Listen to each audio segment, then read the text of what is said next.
سلام علیکم و رحمت الله تعالی و برکاته. دوستان عزیز، خداوند همیشه سربلند و خانه آباد باشید. چون همیشه با شما هستم و نام کانال بابا جان 88. خداوند زنده باشید. دوستان عزیز، یک خبری مهم، خبری خوش برای مادران، برای خواهران، برای بعضی برادران که مقصد در همین کارا کسب خوب دارن، ان شاء الله به شما میرسونم. جای کار برای 100 نفر، برای 200 نفر، برای 300 نفر، اینش علی معلوم نیست، اما میدونم که از 100 نفر بالا است. در همین زدنیای بلندی که میبینید دوستان عزیز در شهر مسکو جای کار برای مادران، برای خواهران است. ان شاء الله کدومه که مقصد جای کاری گرم میخواهند که در جاها که گرم گامبورگ بپزن، یعنی مادرای هستن که کمک سین سال شو رفتگی مقصد برای هم پولشویی یا که مقصد پسودشویی میتونن در همین زدنیای گرم نرم کار کنن.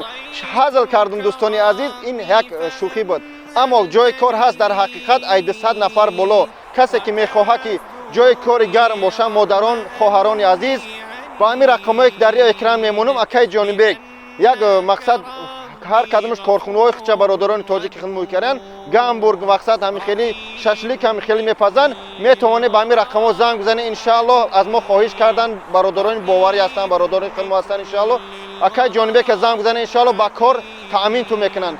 برای پاتین، برای همه گپ هر یک ماه 2 بار اویلگ میتین اوانس کدومه که مقصد مادرایی که بود پاتین ندارن پاتینشو میکنن. میخوای با همین رقم‌ها زنگ بزنه، شو با سیلکای کانال این برادر در تایم ویدیو میمونم میدروی در همون سیلکای کانالش مقصد قطش هم صحبت میشه، در رقمش گام میزنه، ان شاء الله وا میخره. برادرایی که مقصد گروزچیک یا که مقصد اون بورای وزمین پسوده یا که یاشیکایی که بار دارن میبردارن، برادرام کار میگیرن ان شاء الله. اویلگ شو 40-50 هزار بالا ان شاء الله.